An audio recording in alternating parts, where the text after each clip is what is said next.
කොහොමද ඉතින් ඔයාලා හැම කෙනෙක්ටම ඔයාලව සාදරයෙන් පිළිගන්නවා Line of SL2 channel එකත් එක්කගෙන පළවෙනි වීඩියෝ එකත් එක්ක. ඉතින් මේ channel එකත් එක්ක සෙට් වෙලා ඉන්න ඔයාලා හැමෝටම හැමදාම වගේ අප්ඩේට් වෙන cartoons, TV series, films, එයාගේම game වල stories වගේ දේවල් වෙනස්ම රහකට බලන්න පුළුවන්. ඉතින් ඔන්න අපි අද බලන්න හදන දේ Batman කියන 2004 ආපු TV series එකත් එක්ක. ඉතින් මේ කතාව මීට කලින් සිරස TV එකේ ගිහින් තියෙනවා. ඉතින් ඔන්න මම අද අරන් ඇවිත් තියෙන එකේ පළවෙනි එපිසෝඩ් එකත් එක්ක. ඉතින් මේ කතාව මීට කලින් සිරස TV එකේ බලපුවා ඉන්නවා නම් පල්ලෙහා කමෙන්ට් සෙක්ෂන් එකේ කමෙන්ට් එකක් දාන ගමන් අපි අද වීඩියෝ එකත් එක්ක මම Line of SL review.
ඉතින් එපිසෝඩ් ඕපනින් සීන් එකේදී අපිට පෙන්නන්නේ මේ ගෝතම් සිටි එකේ ඉන්න දෙවන්ත පාතාල අපරාධකාරයෙක්ව.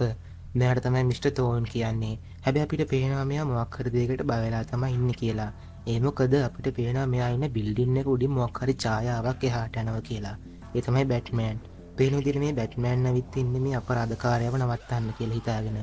හැබැයි අපිට පේනවා මේ බැට්මෑන්ව නවත්තන්න කියලා හිතාගෙන මේ අපරාධකාරයා ගෝල දෙන සටන් කරනවා කියලා. හැබැයි ඒක හරියන්නේ නැහැ. මොකද බැට්මෑන් කියන්නේ මෙයාට වඩා ගොඩක් බලවත් චරිතයක්. ඉතින් ඒ හින්දා අපිට පේනවා මේ මිස්ටර් තෝන් කියන පුද්ගලයාගේ සේප්පුව විවෘත කරලා බැට්මෑන්ට සල්ලි දෙන්න හදනවා කියලා. හැබැයි ඒකත් හරියන්නේ නැහැ. මොකද බැට්මෑන් කියන්නේ සල්ලි වලට යටත් කරගන්න පුළුවන් කෙනෙක් නෙමෙයි. කරගන්නම දෙයක් නැත්නම් අපිට පේනවා මේ අපරාධකාරයා මෙතනින් පැනලා යන්න හදනවා කියලා. හැබැයි ඒකත් හරියන්නේ නැහැ. මොකද බැට්මෑන්ට පුළුවන් වෙනවා මෙයාව අල්ලගන්න. ඒ වගේම මෙයා මේ පොලිසිය කට්ටියට මෙයාව බාර දෙනවා. ඉතින් ඊළඟ සීන් එකේදී අපිට පෙන්වන්නේ බැට්මෑන්ගේ බැට්මොබයිල් එකට නැගලාගේ බැට් කේව් යන සීන් එක. ඉතින් මේක නම් පට්ටම ලස්සනයි. ඉතින් මේ වෙලාවේදී අපි බැට්මෑන් එනකන් ඇල්ෆ්‍රඩ් බලන් ඉන්නවා. මොකද ඇල්ෆ්‍රඩ්ට ඕන වෙලා තියෙනවා බැට්මෑන්ට එයා හදපු අලුත්ම කේක් එක පිළිගන්වන්න. ඉතින් මේ කේක් කපන්නේ බැට්මෑන්ගේ බැට්මෑන් ජීවිතයට අදට අවුරුදු 3ක් වෙන නිසා එයාගේ දෙමව්පියන්ට සිද්ධ වෙච්ච අසාධාරණට පරිගන්න ඕන කමට බැට්මෑන්ගේ හතරයා පනප්පවනවා. සීන් එකේදී අපිට පෙන්වන්නේ පොලිස් ස්ටේෂන් එක. මේ වෙලාවේදී මාධ්‍යවේදීන් ඇවිල්ලා මෙතන ඉන්න පොලිසිය ලොක්කගෙන් බැට්මෑන් ගැන ප්‍රශ්න අහනවා.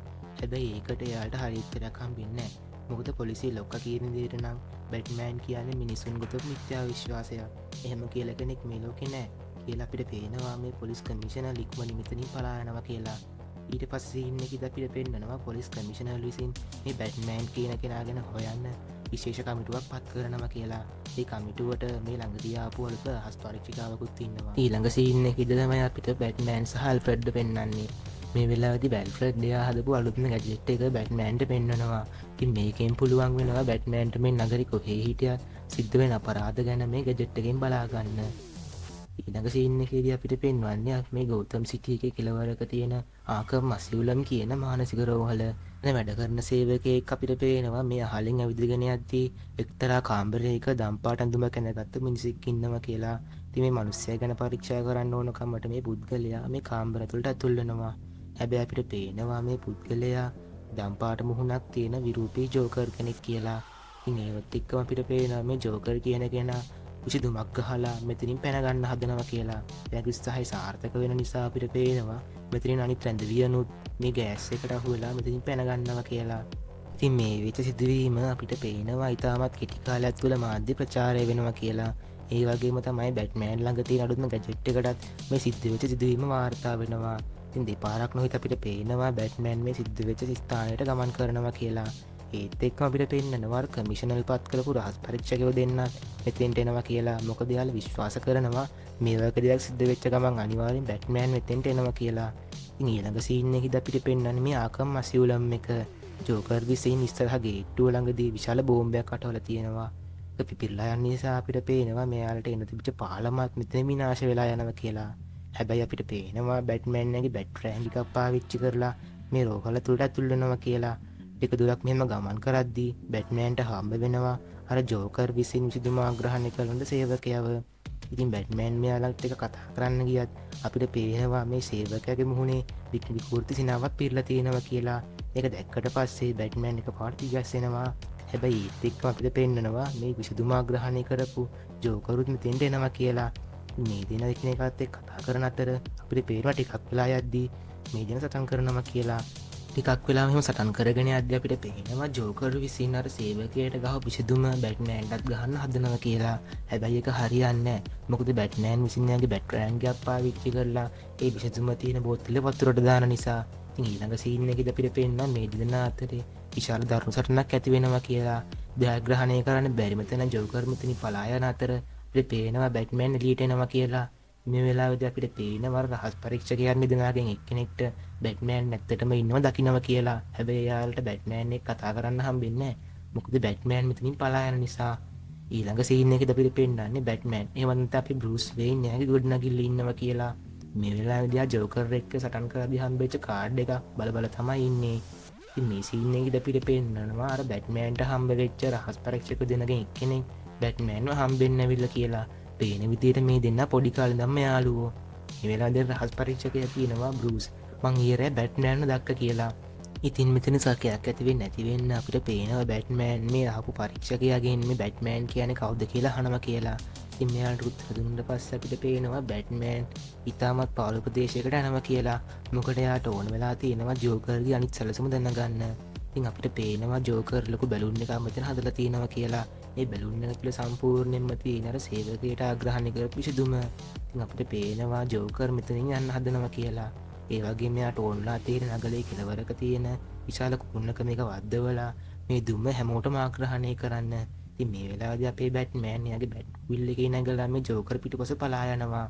ඒ වගේම අපිට පේනවා මේ බැට්මෑන් ජෝකර්ගේ බැලුන් එකට ඇවිල්ලා දෙදෙනා අතර විශාල සටනක් ඇති වෙනවා කියලා. බැට්මෑන්ට කොහොම හරි අවසානයේදී පුළුවන් වෙනවා මේ විශාල බැලුන් එක අර ගොඩනැගිල්ල වැදෙන එක නවත්තන්න. හැබැයි අපිට පේනවා බැට්මෑන් එයාගේ අලුත්ම ගැජට් එකක් වෙන මුහුද යන්න පුළුවන් බෝට්ටුවක් පාවිච්චි කරලා මේ විශාල බැලුන් එක මේ වෙලාවේදී මුහුදට දානවා කියලා. ඉතින් ඒත් එක්කම අපිට පෙන්නනවා. ඉතින් ඊට පස්සේදී අපිට පේනවා බැට්මෑන්ගේ බැට් රෑන්ක් එක පාවිච්චි කරලා මේ විශාල බැලුන් එක මේ වෙලාවේදී පුපුරවනවා කියලා. ඒ වගේම බැට්මෑන්ට පුළුවන් වෙනවා මේ විසඳුමේ සාම්පල් එකක් යාට ලබා ගන්න. ඒ වගේම අපිට පේනවා බැට්මෑන් විසින් ජෝකර්ව මේ වෙලාවේදී ගැට ගහලාම විශාල බැලුන් එක උඩින් තියලා යනවා කියලා. අවසාන සීන් එකේදී අපිට පෙන්වන්නේ අපකට අර සේවකයව බැට්මෑන්ට පුළුවන් වෙලා තියෙනවා යා රංගීපවර සාම්පල් එක පාවිච්චි කරලා ජෝකර් ගහපු විසඳුමට ප්‍රතිවිෂක් නිර්මාණය කරන්න. ඉතින් ඊට පස්සේදී ආර සේවකයාට විසඳුම ලබා දෙනවා. ඒත් එක්ක අපිට පේනවා අර සාමාන්‍ය පුද්ගලයෙක් විදියට මේ සේවකයා නැවතත් වෙනස් වෙනවා කියලා. හැබැයි අපිට පේනවා ජෝකර්යා කූට සැලැස්ම තාමත් නවත්තලා නැහැ කියලා. එයා ඒ අනාගත සැලැස්ම ගැන හිතලා මෙතනදී කල්පනා කරද්දී මේ පළවෙනි එපිසෝඩ් එක මෙතනින් ඉවර වෙනවා. කොහොමද ඉතින් යාළුවනේ මම අද ඔයාලට ගෙන එපිසෝඩ් එක මං හිතනවා ඔයාලා එපිසෝඩ් එක අද එන්ජොයි කරන්න නැtei කියලා. ඉතින් ඒ වගේම මම දැනගන්න කැමතියි මං හදපු මේ වීඩියෝ එකේ මොකක් හරි අඩුපාඩු එහෙම තියෙනවද කියලා. ඉතින් එහෙම අඩුපාඩු තියෙනව නම් අනිවාර්යෙන් ඔයාලා පල්ලෙහායින් කමෙන්ට් එකක් දෙන්න. ඒ වගේම වීඩියෝ එක හොඳයි නම් අනිවාර්යෙන් ලයික් කරන්න. ඒ වගේ යාළුවෝ අතරත් මේ වීඩියෝ ෂෙයා කරන්න. ඉතින් එහෙනම් අපි හෙට The Batman 2004 දෙවෙනි එපිසෝඩ් එකෙන් හම්බෙමු. මම ලයන් ඔෆ් පෙස්සිල් රිවිව්. ඔයාලා හැමෝටම ජය වේවා.